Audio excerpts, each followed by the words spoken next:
Jacob, how excited are you to see what this offense can do Thursday night and also what the tight ends can do Thursday night? Yeah, obviously super excited just because, there's a lot of preseason talk. There's a lot of, watch lists and rankings and predictions and everything like that. And it's obviously that's exciting, but like what we're here to do is we're here to play ball. So that's kind of what we get to do this week. And we don't have to play our own teammates. We can go really hit somebody else. So we're excited to just get out there and see what the preparation leads to. So. Brett? Jacob, two things. One, how are you physically? I know that's something they've managed with you down the end of fall camp. And two, as a guy who's played a lot of football, how do you know when you're ready to play, a game? Yeah, I feel great physically, mentally, emotionally, in a really good place right now. So just super excited to, like I said, attack the season, get ready to go play and make a lot of plays. I think, like you said, as an older guy, it kind of might get monotonous or whatever. Like you kind of just been through fall camp, been through all the preseason stuff, but you kind of just know. I don't really know how to explain it, but you feel good, you feel confident. I think mentally preparing, being in the playbook a lot, in the meeting room a lot, has helped me a lot. Feel like I'm ready to go. So, Eric. Jacob, how's Miles Campbell and Charlie Browder come along over fall camp, and kind of on that, or do you feel like they are, in a spot where they can really help you this year? Yeah, I've been really impressed and happy with how they have kind of taken on that role of, being the guy that we can go to when we need him, right? That's something that, plain and simple, like just this team in general has struggled with, is just having just true numbers, right? Whether, people are getting banged up or just having transfers or whatever it may be. So I'm excited to truly have some depth and to be able to roll guys in there, be able to go 12 personnel and be able to, get into 13s whenever we're trying to get our big package in there and not have any problems with it. Go Austin, then Vince, and then Rob. When you go into a season like this, do you kind of write down individual goals for yourself and any you want to share with us? Yeah. Obviously, you set goals, you're trying to meet those goals. For me personally, I want to double my stats, right? That's what whatever I had last year, I'm trying to double it. I don't have to necessarily get into the numbers, but just having a lot more production in the pass game. Obviously, it's tough just with, like I said earlier, we're trying to roll guys, so, if PFAN gets 5 touches a game and I get 1, that's fine with me too. You know what I'm saying? So for me personally, I think just playing my role as the guy that can do, be an all 3 down guy, and do it to the best of my ability. That's really my goal. And at the end of the season, we're looking to be in Atlanta. We're looking to win championships, win rings. So those team goals are also personal goals for me. Jacob, a couple things. Obviously, being older, you're going to have more knowledge and ability. What specific areas do you feel like you are better at in your game besides the consistency factor, which everyone's always striving for? Yeah, I think I'm a lot better at defensive recognition. So understanding coverages, understanding why safeties are rolling, understanding, if that guy's in the box that I'm matched now or I'm getting played man versus if I see this corner sitting in the flat, I know I'm unmatched, I know I have to do this on my route. So I think having an overall understanding of what the other guys are doing is where I've taken a big step the offseason. And what's the dynamic and how does it look with this now being a team led by Hendon Hooker as the guy and the leader of this team? Yeah, obviously Hendon is very, as we've all seen, very skilled with the ball in his hands, throwing the ball, running the ball.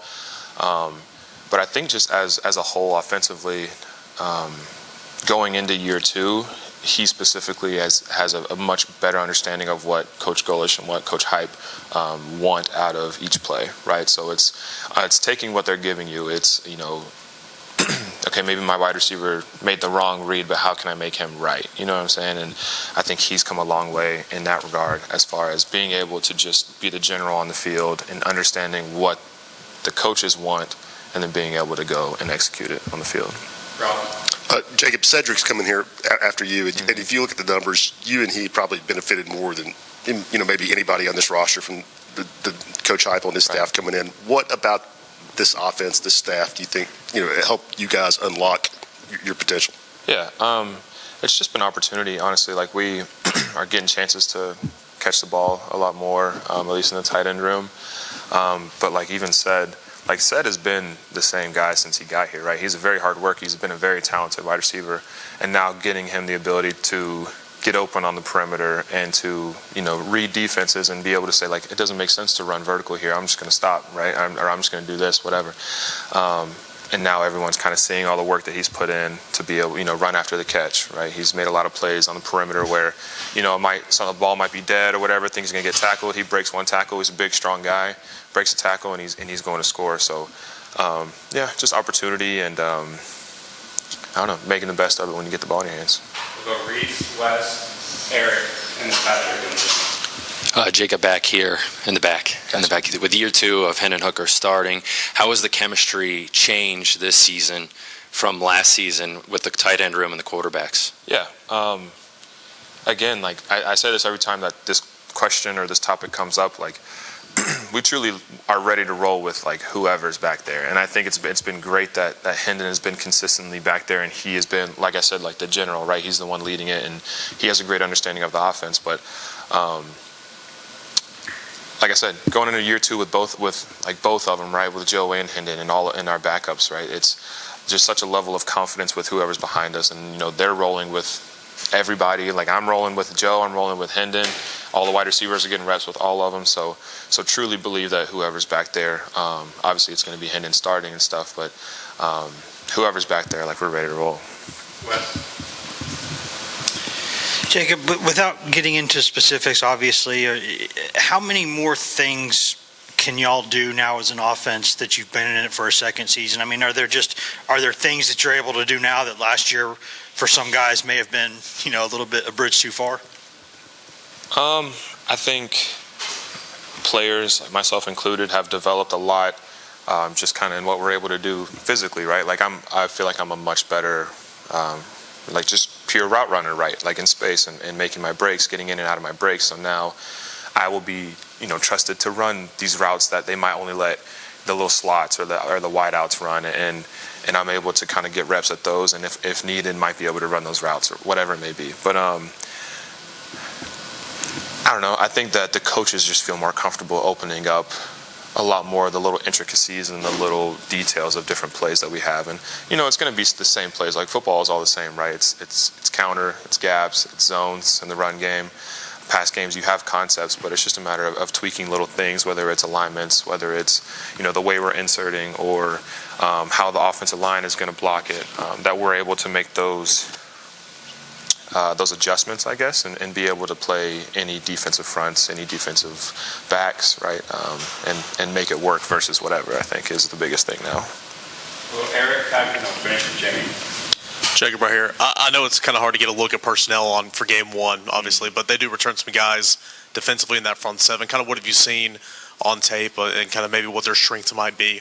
Yeah, definitely have, like you said, the strength in the front 7. They have good players up there, and they lost a lot of players, coming from last year, but I think that at least from watching the film, they've got a good set of guys that are going to be replacing them. You are referring to Ball State, correct? Okay, good. I didn't know who you're talking about. But yeah, they obviously it's going to be a challenge. It's going to be the first game where you got to go out there and execute and understand that like these guys, they have they're scholarship players too, right? Like they're still good players, and just understanding that we've prepared the right way and we're the quote-unquote like better team, right, as everyone would say, but just going into it understanding that anybody can win on any given Saturday, Thursday in this case, but just being humble and understanding that you just got to go play the game.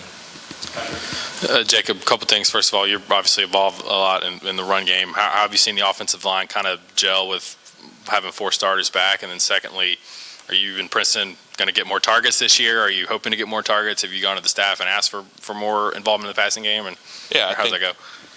Like, so as a tight end, right, like that's what everybody wants. Everybody wants more touches, more balls across the middle, or more, touches in the red zone, whatever it may be. I think that comes whenever you commit to the run game, when you commit to pass protection, when there's a lot of plays that are involved where, we're trying to set up plays, with run action and play action and stuff like that. So doing our work in the core on the line of scrimmage will open up a lot of opportunities for us on the perimeter.